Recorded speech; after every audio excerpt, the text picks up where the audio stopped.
Hello, Josh from Missouri. How are you? Hello.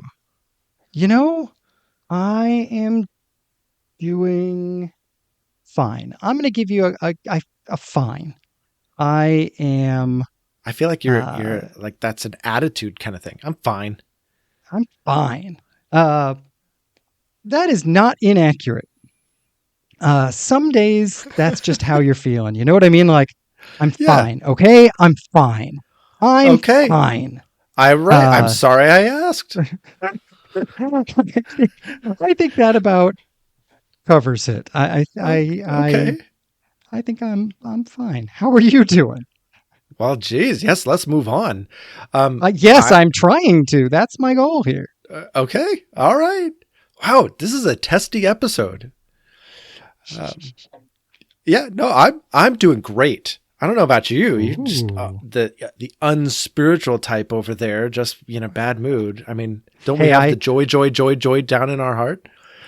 I have at least once in the last 24 hours referred to myself as whiny spice when talking to my wife. So um, I I I think that about covers it. Um, uh, I just think maybe the joy went a little too far down, and I'm like staring down the well and can't quite see it because the well is so deep. I don't know. wow. This is grumpy old man style. Yeah, I thought Uh, we got that out in a previous episode, but I guess not. Yeah. it's Uh, this is our New Year's Eve episode. And so this is where we like yeah. look back, look ahead, take stock, all of that stuff. And I think I know what you need to work on in 2025. Yes. I can't change the old part, but maybe I can change the grumpy part. I was at community group last night and I talked about how I like during the Christmas, I get referred to as a Grinch or, I get accused of being grumpy or whatever. And um, the community group leader was like, wow, I don't think of you at all that way. And I'm like, see, could you just tell my family that? That would be great. Well, wait till he really gets to know you. Okay. It'll Thanks be for the good. encouragement. But I am excited to talk today. I will say that much. I Okay. am All looking right. forward to this conversation. I am too. Lead us in. All right. Well, as we are getting ready for a new year and we were talking about how to frame a conversation about the new year, there is an exercise that I do with folks that I coach almost every time I coach a client. And it is called the Wheel of Life. And Mm, it is a perfect tool to use as you are reflecting back and looking to anticipate forward, because it really invites you, first of all, to evaluate your life on a number of fronts. Really, what the Wheel of Life is, if you picture a circle that is divided into sort of slices of the pie, it's divided into 8 different segments. And each segment represents an area of your life: personal growth, health, friends, family, relationships, spirituality, career, finance, uh, areas that to some degree or another we all think are important. And then what it asks you to do is it sort of looks like a target with a series of concentric circles. And so what it asks you to do is rate each of these areas of your life on a scale of 1 to 10. But really, what it asks you to do is to do this twice.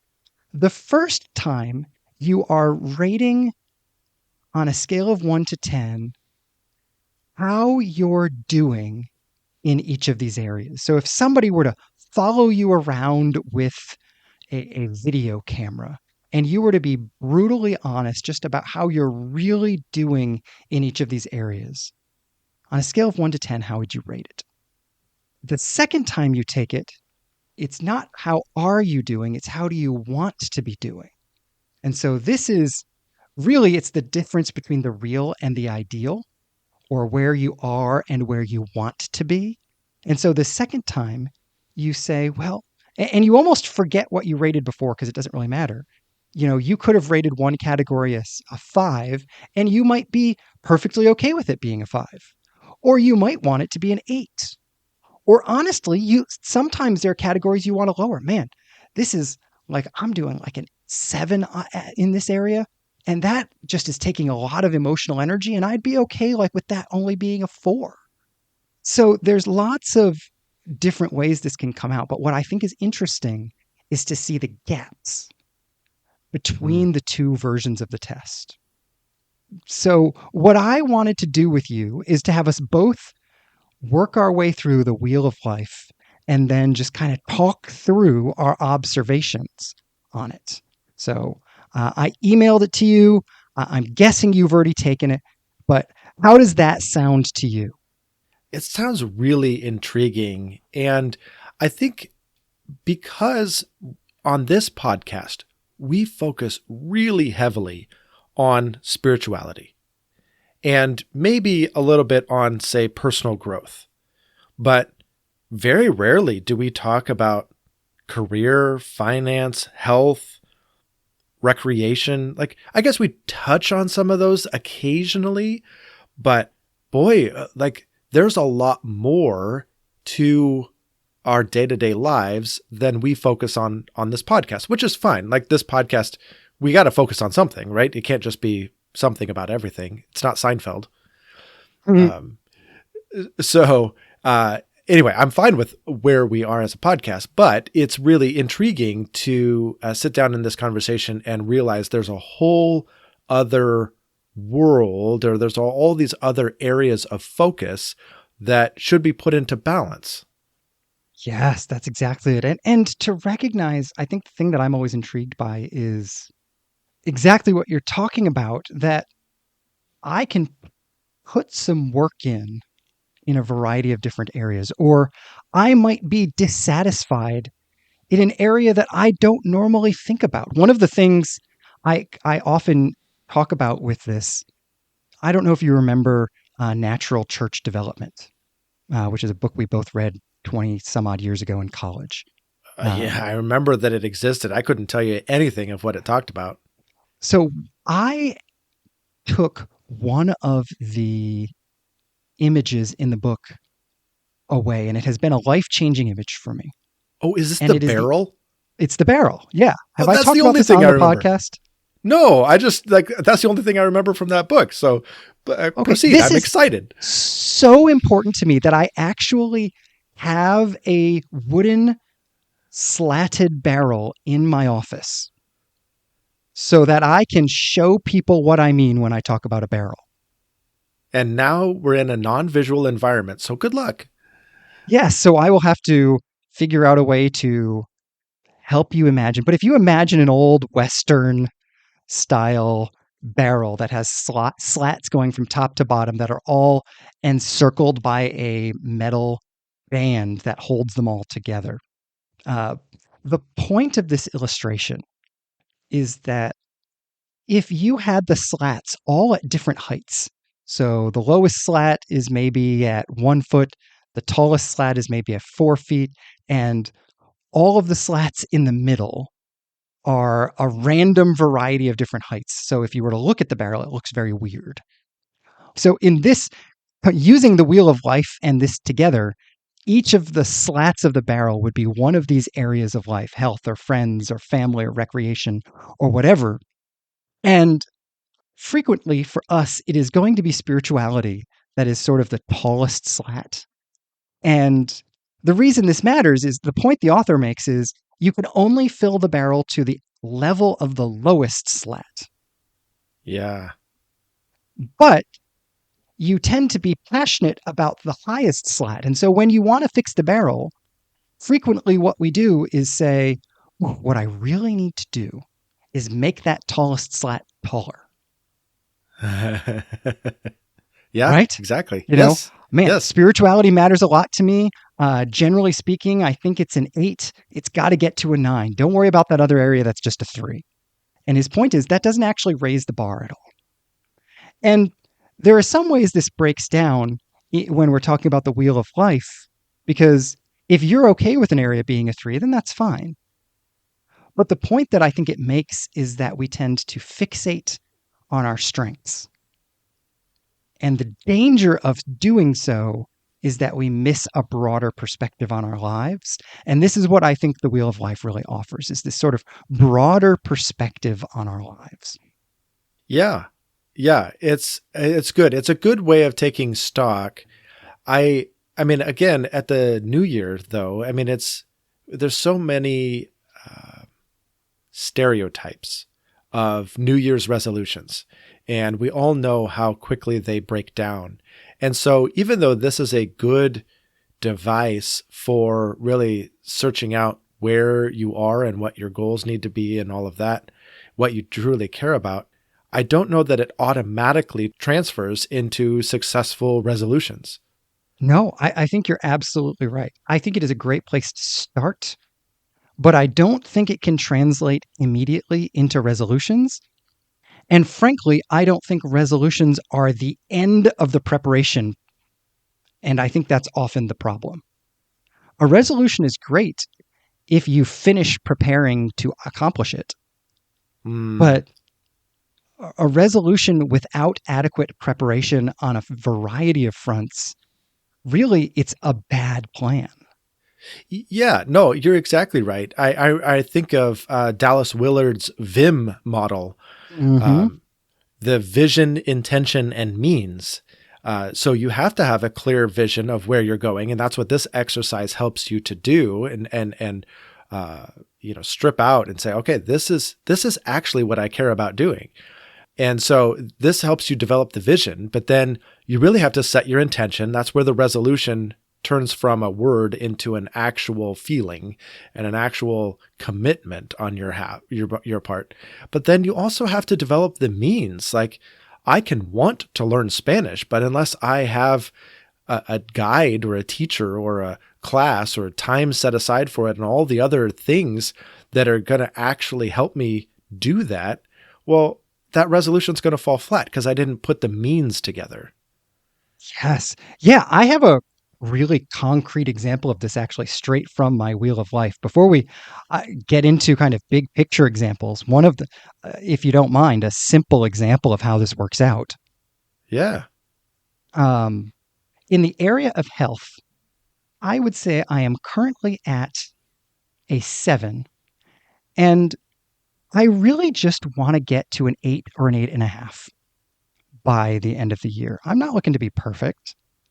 My efforts towards health are pretty solid. I exercise regularly. I eat reasonably healthy. I'm doing okay.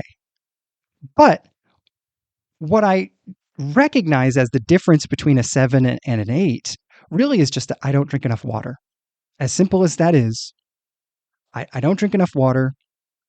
I can tell in very practical ways, like I end up with bad breath, and I can tell in more physiological ways. There are times that like I get muscle cramps because of this. I don't drink enough water, so I want to drink more water is a fairly good vision. Yeah. Intention is really asking, what is this going to cost me, and am I willing to pay it? So this is going to mean I have to make some changes in my life, and frankly, that's where means gets involved as well. And so, my wife and I were talking about this just yesterday, I think because I was doing this. And so I realized I wanted to accomplish this. Mm. And she said, okay, well, what are you going to actually do with that? Like, how are you going to make that happen? And I said, and I was kind of playing with it. And I thought, the easiest way for me, I have tea, which is not the same thing as drinking water, which I strongly want to take that up with Jesus when I go to heaven. But um, tea goes through your system in a way that water does not. And so I said, all I need to do is make sure I have a water cup next to me whenever I'm doing a coaching session in the morning. I can have tea in the afternoon, but I got to have water in the morning. If I do that, I will immediately drink enough water and I'll be fine. So what do I need? I need a cup that I actually don't hate, and I need to do that instead of tea. And so there's the cost. The cost is tea is a really relaxing part of my life. I have drunk tea within meetings for 20 years. So I have to give that up for part of the day in order to make sure I drink enough water. And then I have my means are is literally there is a specific cup I'm going to fill up and I'm going to put it on my desk and I will drink enough water. Now that's a plan. Yeah. Yeah, And that's a exactly. whole lot better than just, man, I just need to drink more water. Well, right. Or it's even better than like, oh, I'm going to drink 64 ounces of water every day. And that's just going to be my new, like, I'm just going to pound this home. Okay. When do you intend to drink it? And, just, yeah, all of it's an How, right? incomplete You vision. have Yeah, to answer the exactly. how. Yeah. Yeah. This is the means. This is otherwise you've got the. Yeah. Right. Right. Yes. There's without means, you don't actually have a fully functioning system. And so I think for me, the difference between a meaningful life change and a resolution often is, have I answered the question of how? Have I gotten my means in order? Well, that's honestly what is really complicated for me about doing this exercise today. Because as I did this exercise, I realized that so many of my means are up in the air. There's a Mm. potential that my work hours could change. There's a potential that various pieces of our finances can change. There's the reality that my son is getting his license, and so we're not having to drive him around. And so now our time can be used differently than it once was. And so many things are on the cusp of changing, and we don't have a clear understanding of the ways in which they're changing. And so I look at a lot of this wheel of life stuff and go, man, okay, I'd really like to focus in there, and I'd like to focus in there. And I'm going, wow, but how? So much is unsettled for me right now that how is a really complicated question. I cannot tell you how much this resonates with me. It has been fascinating to me, and tell me if this is a similar strand of thought.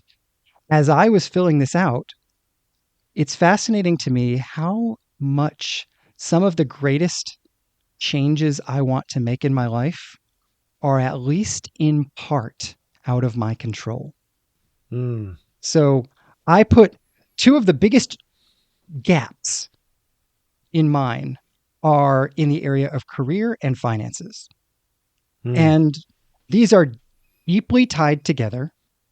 I have pieced together work for the last year and a half or so since I stepped out of the pastorate.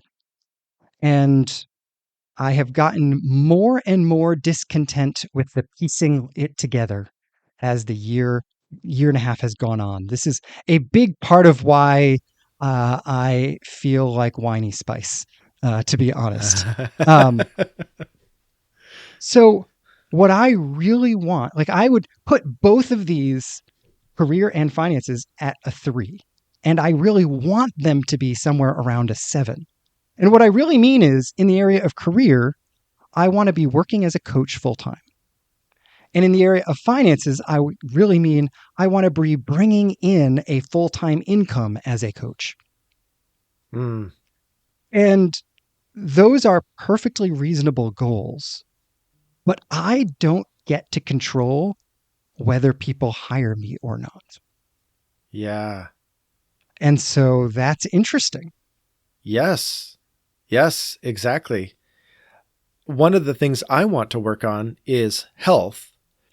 You have been working out consistently. I have not. You have been eating well. I have not.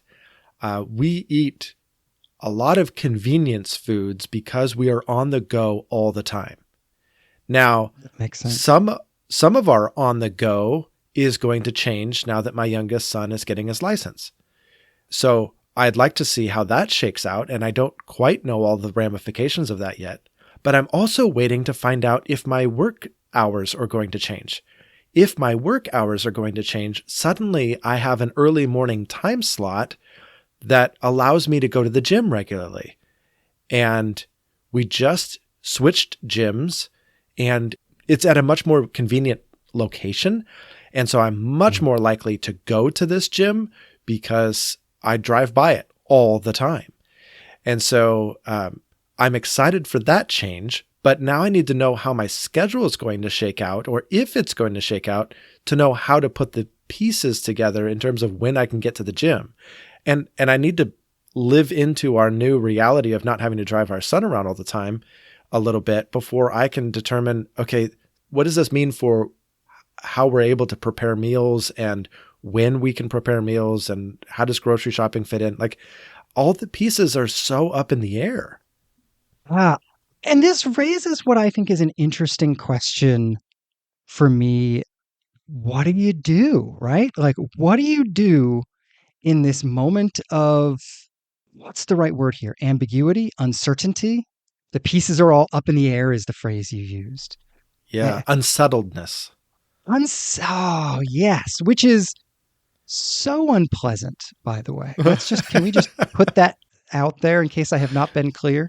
Um, Right. but when you are wanting to move the ball forward in one of these areas, and there is this sense of unsettledness, I guess my question is, what helps you in those moments? I really struggle with control. I'm so tempted to just make a plan, assert control, make it happen, right? I guess that's what makes me a good dispatcher or dispatch supervisor, right? Like that's what we do. We take chaos and we bring order out of it, and we get the right thing going, and we just take control. So that's my nature. That's my instinct. But when, as you said, some things are just completely out of your control, I'm clueless. Like, it just drives me nuts. And I'm just in that state of like, can we get the pieces in place? I know what I can do with the pieces once you give them to me, but just hand them over so I can take control. I totally resonate with this. I am an efficiency person. I am passionate about productivity.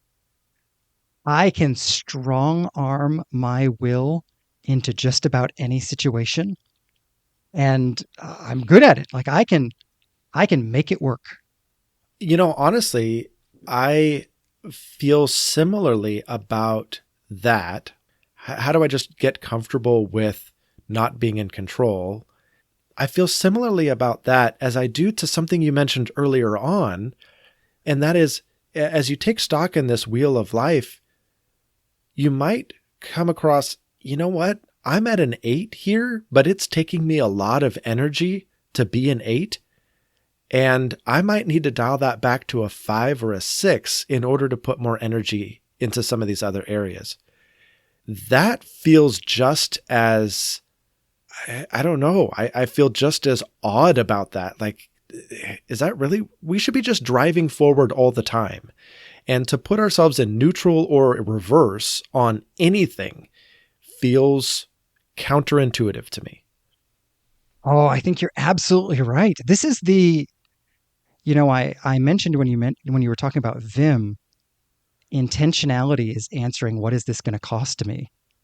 And I don't think we want to wrestle with that question.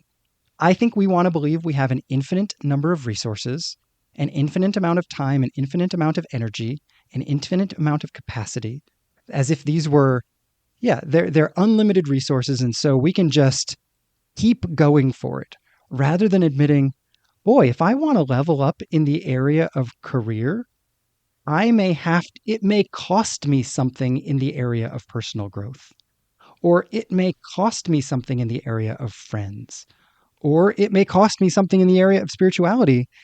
And can I be honest with somebody about, is that a cost I actually want to pay, without there being a presumed right answer?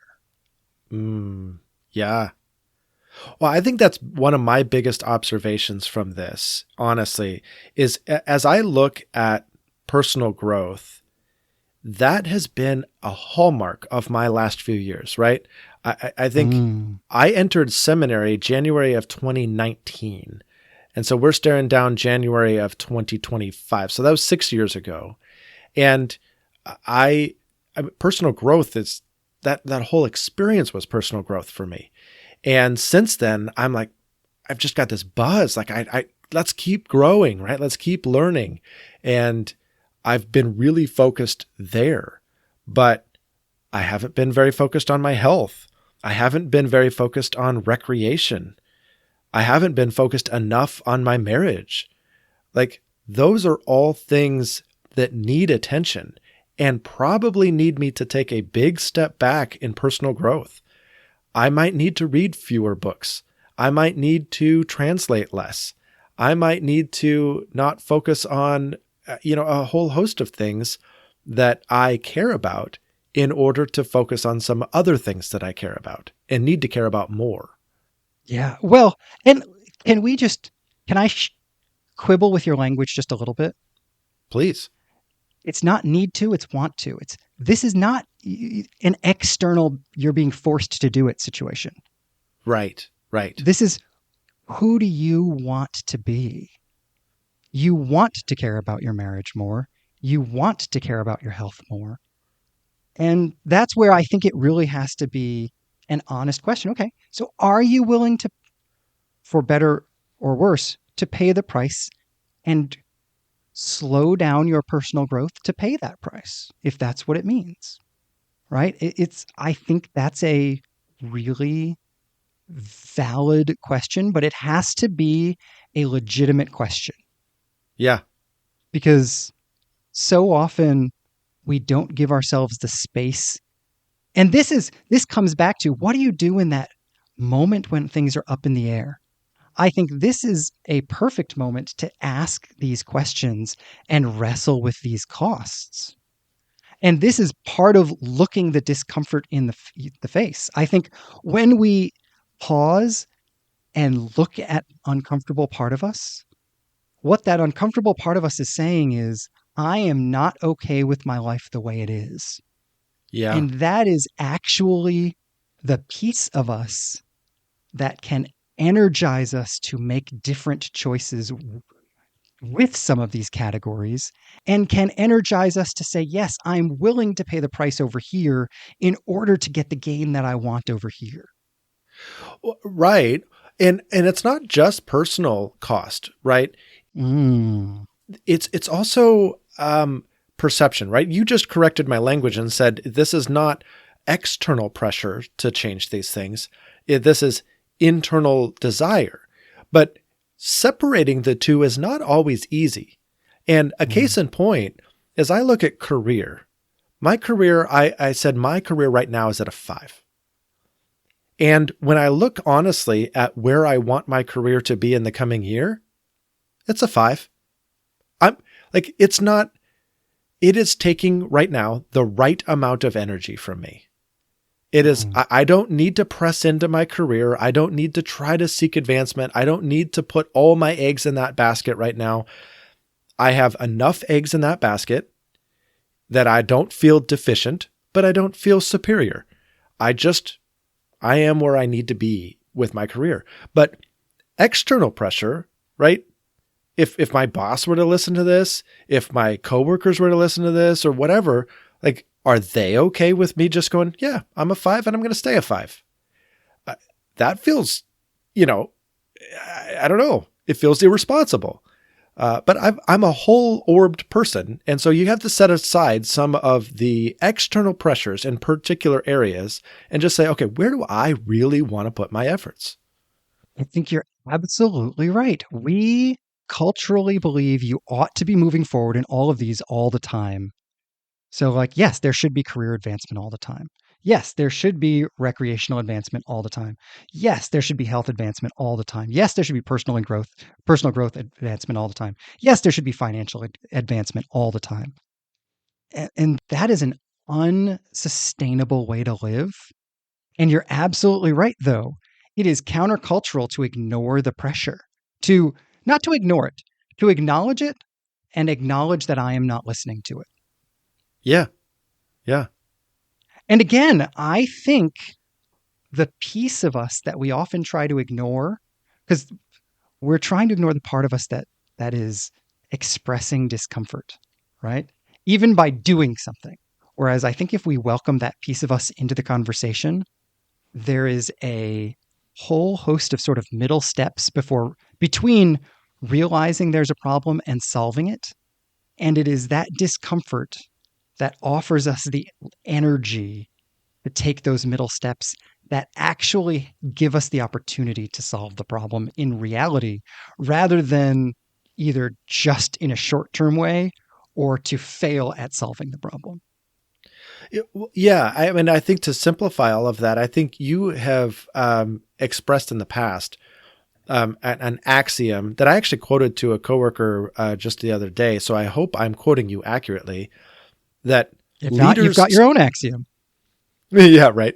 That leaders step into the awkward. Mm. Yes, the way I often say it is leaders absorb the awkwardness. So, Okay, yes, yeah, same there you exact go. idea. Yep. But if we're going to take charge of our own lives and we're going to make some decisions about how best to live, it means stepping into the awkwardness and saying, okay, where do I feel uncomfortable? Where do I feel these points of tension? And being really, really honest about that. Hmm. Yeah. And trying to parse that out a little bit. What's fascinating to me is how often the knee jerk attempt to solve the problem often solves the presenting problem rather than the real problem. Hmm. Tell me more about that. So I'm like looking at my list for an area that would be a good example of this. Let's take on mine. I mentioned that income, I want to make a full time income coaching, not self employed. Like I want to be paid by companies to coach, whatever. But I want a certain income. Why do I really, when I sit down with that and ask, why do I really want that level, this particular level of income? The honest answer is because that is a way of contributing to my family and it is a way of taking pressure off my wife's paycheck. Sure. If I were not paying attention to that underlying discomfort and what's really going on there, it would be very easy to prioritize career and financial growth in a way that actually caused more pressure to my family and to my wife. Because, for example, there are a number of companies I could work for right now, and the only cost it would have would be I would have to give up dinner with my family because a lot of companies want you to work in coaching, sort of the 5 to 9 spot, because that's Mm. when people are available. Well, we have determined as a family, and my wife and I have determined together that my being the engine for dinner, being the driver for dinner, is really important to our family culture. If I were to give that up for any amount of money, it would not take pressure off my wife. It would add pressure to her. It would not make our Mm. family life better. It would make our family life worse. And so I would be meeting my stated goal while failing at the underlying goal because I was just sort of knee jerk reacting to it. Mm. Boy, that's And so insightful. does that make sense? Like there are several jobs that I've had to say no to because it would only meet the presenting problem and not the underlying issue. Yeah. Yeah. Which, I mean, so to plug your work a little bit, you said at the very beginning, you do this with a lot of your coaching clients. And so you have lots of experience at guiding people through this type of exercise and objectively evaluating these types of things.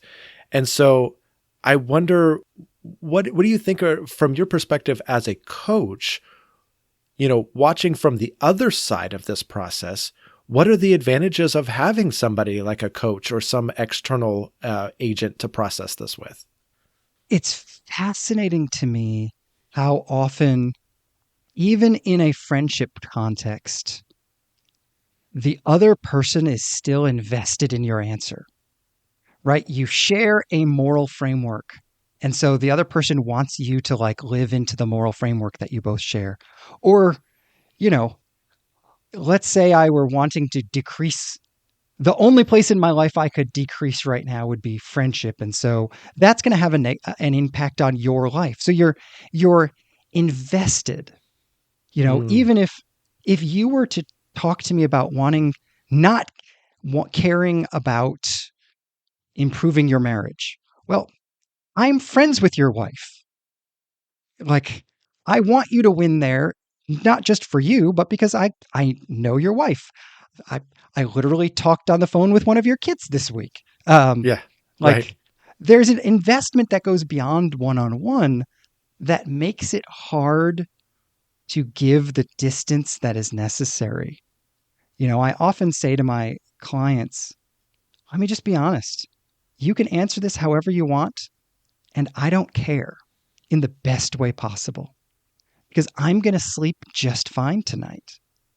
And so I want to give you space to answer your answer, whatever that may be. I want to give you space to discover your values. And I have a 0% investment in what the answer is going to be. And so you get to be whoever you want to be. And Mm, frequently that's what I think people need, is somebody who's genuinely listening without personal investment. And that's hard. Not not always can not always should, forget can, not always should friendship be that. We often joke about the fact that our friendship started with me saying to you, "Hey, I want you to kick me in the butt when I'm wrong." That mm. is not a disinvested response. Sure. And so I think that's part of what coaching offers. The other piece of what coaching offers that's a little different from friendship is it offers the energy. If you are leaning on a friend, that friend may or may not have the energy to like give you the space to admit that you're not following your own rules. And they may not be following their own rules. And so like whatever the goals are, if you're not living up to them, that's an emotionally complicated conversation for your friend to have with you. And second, somebody has to be the emotional driver on continuing to come back to this topic. It's so easy to let something slide, Mm, especially in the midst of crazy life where a million things are going on in your life, a million things are going on in my life. And in a friendship, it's your job to sort of ride that ebb and flow. In a coaching relationship, it's my job to say, hey, the main goal you set yourself to be working on right now is this particular thing. In this moment, do you want to come back to that main goal, or is there something else you want to focus on? But let's make it an intentional decision, not an accidental decision. mm. And again, that's not friendship. Friendship just lets you ride it, like whatever's going on in life. So I think those are some of the things that make coaching a little different from friendship and things like that, that make it kind of invaluable, both in my personal experience on both sides of the coaching sort of Yeah. framework. Well, I'm going to, just turn this into a commercial then, because I can imagine an audience member or two at the very least going, hey, wait, that actually sounds pretty productive.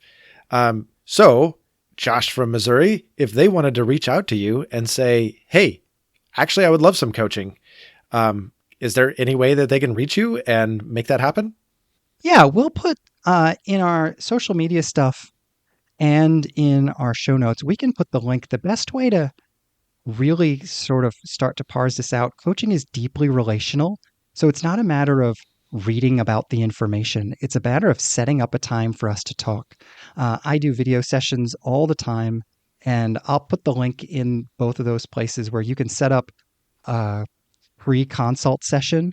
And the reason that first session is always free is because it's an opportunity to decide if this really is going to work for you.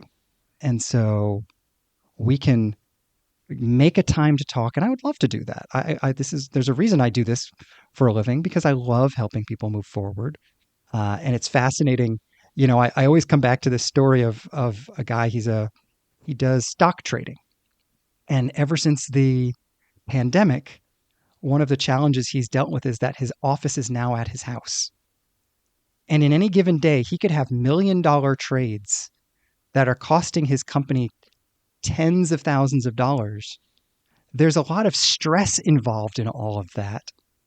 And he has to open his office door, and there's his wife. And how do you Mm. transition in all of that? And so that was what he came into coaching with, was essentially he wanted to grow in the area of family. And this is what he identified as was the issue. And it's cool because by the end of our coaching relationship, his wife was saying to him, wow, coaching changed my life. Forget how it changed your Mm. life. My life is better, and I'm not even the person getting coached. Mm. And that's what it's all about, right? It's all about helping the person make real practical change that actually is visible to the other people in their lives. And when that happens, it's just the funnest thing in the world. Wow. What a cool story. What a cool experience that you've had. That's so cool. Yeah, I love it. I love what I get to do, and would be delighted to work with folks. And it is far more affordable than you think. One of the reasons I also went into coaching is that most of the coaches I knew were charging an arm and a leg, and I don't have to do that, and I don't want to do that. All right. So obviously we're going to put a link in the show notes. Is there a website or some other contact information we can just like say on the podcast? Oh, sure. You can always go to my website is associateleadership.com, and there's a link there to schedule a free consult session. And that's a great way to get in touch with me. Again, I would encourage a lot of the stuff that's there is focused on coaching pastors. So it may or may not be relevant to people that are listening, but it is the easiest way to get to the link that's scheduling a free consult conversation. Okay. Awesome. And to the audience, we will also be putting a link to the PDF of this Wheel of Life if you would like to use this exercise.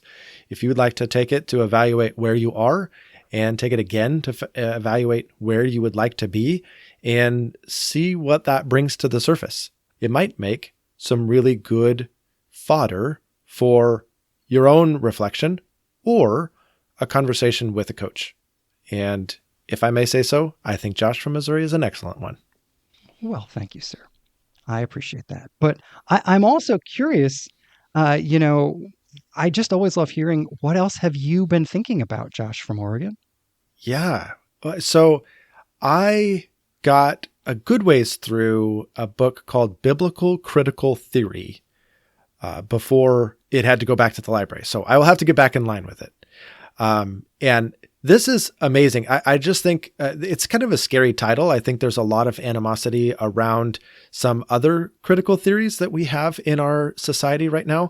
And so it sounds like, oh gosh, is this going to be some wildly liberal book or something like that? It's actually wonderful theology and philosophy all thrown together to evaluate the worldview that the Bible espouses and how it adds to the conversation of the overall meaning of life or meaning of various aspects of life. And the biblical worldview needs to be taken seriously on its own merits. And so this just does an amazing job of showing what the world is thinking in these polar extremes at times, and how the Bible kind of cuts diagonally across these extremes to say it's got a whole different worldview that adds to the conversation. And one of these things that it talked about is kind of, to oversimplify, this dualism between nature versus nurture. Are we predestined to act out exactly what our genetic code says, or does the way we're raised have some influence on who we are and who we become? And what this author does in talking about the Noah story was so fascinating to me, because he said, look, at that time, the Bible says everybody was basically all evil all the time. There was nothing about Noah's environment that would invite him to be something else. There was nothing about his genes being born a sinner that would invite him to be something else. By all accounts, he should have also been all evil all the time. And yet, there was this grace, there was this supernatural something that changed the obvious trajectory of his life. And so the Bible says that Noah was a righteous man. And you go, where did that come from? That's clearly not the way he was raised. That's clearly not part of his genes. This is a third way. This is a miraculous dimension. This is grace. And it was a really helpful part of the conversation, nature versus nurture, and that's not the whole story, but it was also a really hopeful thing for me, just personally hearing you are not destined to be one way or the other on anything. There is this supernatural work of God that must be factored into the conversation, that must be factored into your imagination of what comes next and who you can become. That's what grace is. It's incredible. And that's just one small nugget from what sounds like a very incredible book. Oh gosh. And the book is heavy. It's tough sledding. It's just lots of philosophy and then lots of good theology to balance that out. And it's just, it takes you on journey after journey after journey, just like that. So I'm looking forward to finishing the book. That's incredible. Yeah. But I'm also looking forward to hearing what you've been thinking about. This is just a small note from reading the Bible recently. I've been reading, I was diving into 1 Corinthians, and 1 Corinthians chapter 1, verses 1 through 9 is Paul's introduction. And he, first of all, mentions Jesus 9 times in those first 9 verses. Wow. That's a lot. And he uses the phrase, the Lord Jesus Christ, the full version of that, at least 5 or 6 of those 9. And I was just caught by how powerful this phrase is to bring together the authority of the word Lord, the humanness and the character revealed by Jesus in the Gospels, and the way in which that person with that authority plays into the overarching reality of God's millennia-long plan as the Christ. And practically speaking, and more since our study of Revelation months ago, when I hear the word Christ, I am deeply mindful of the fact that the plan of God involved the crucifixion, that the identity of Jesus is defined by the fact that the crucifixion was a natural next step for him. Like, he didn't necessarily want to do that, but it was natural for him. And so for all of this to be wrapped up in this one phrase, I just am captivated by the fact, first, that there is so much richness in this simple phrase, the Lord Jesus Christ, that we've heard a million times. And second, that Paul is also captivated by this phrase, so much so that in this long, long letter in which he is going to, he's going to appeal to the church. And his appeal, according to verse 10, is by the name of the Lord Jesus Christ. This is where he wants to start his whole conversation. Hey guys, I got a lot of hard things to talk to you about. So here's what I need you to remember. I need you to remember the Lord Jesus Christ and his very name. That's where I want you to keep your attention while I'm talking to you. Okay? Now let's talk. That's so good. It's just incredible to me. Like, it's just powerful and mind-boggling and deep and profound and yet simple and all at the same time. So that's what I'm thinking about. What a good thing to be thinking about. I feel like we could dive into a whole episode on that. I know. I feel like we could. But in order to avoid us having another deep conversation, how about I bring us along to a Which Josh question? Yeah. All right. Fine. And, Go ahead. And this Which Josh question is not as goofy as many of them are. I'm super excited about this one. It's which Josh is going on a mission trip? Yeah. And that is me. So those who have been following our podcast for some time will undoubtedly know parts of this story, but our church partners with an orphanage out in Aizawl, India, or Aizawl is a city in Mizoram, a state in India. So there you go. So our church has partnered with them for a long, long time. After we joined this church, Shelley and our daughter went out there, knowing that my daughter just loves kids and loves working with kids and has always been drawn toward missions. And so this was kind of, by all intents and purposes, this was our daughter's trip, but we felt like we needed to send a parent along. And so Shelley's job was really to go on the trip and then try to stay in the background and let our daughter really dive into the trip and into that experience. And she did that wonderfully. And so we just knew that that was going to be part of it. Well, then, and then my daughter came back. She's like, okay, I got to go back. I got to go back. And she told her younger brother, like, you should go with me. So he went the next year. And so it was just the two of them, not just the two of them. They went with the rest of with other members of our church, but no parent went. And so it was a really awesome experience again for my daughter to kind of take the reins and to lead her brother through that trip. And then for him to experience an overseas trip and to experience working with these kids in this orphanage. He responded so amazing to this. Like, this was transformative for him in ways that I didn't expect. I expected that he was going to go and have a great time. He was going to invest himself. It was going to be a great experience. He was going to learn about other cultures, all of that.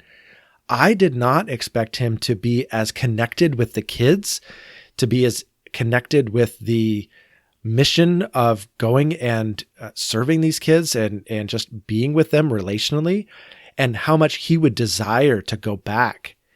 And so he got off the plane last year and looked at me and said, Dad, you and I are going next year.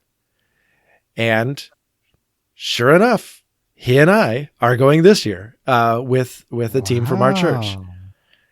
And so I'm so excited to go and again, kind of let him not lead per se, but, be the subject matter expert that shows me the ropes and teaches me the way and brings me into an experience that he had. And now we get to share together. I'm so excited, one, for the trip, but two, for what this will do in him to feel as though he's the expert leading his dad through something. And so, yeah, I'm so excited for this trip. That's incredible. So, man, what could be better than your kid making you go on a mission trip with them? Yeah, right? Yeah, exactly. That's awesome. Well, congratulations. I look forward to updates about how the trip goes. Yeah.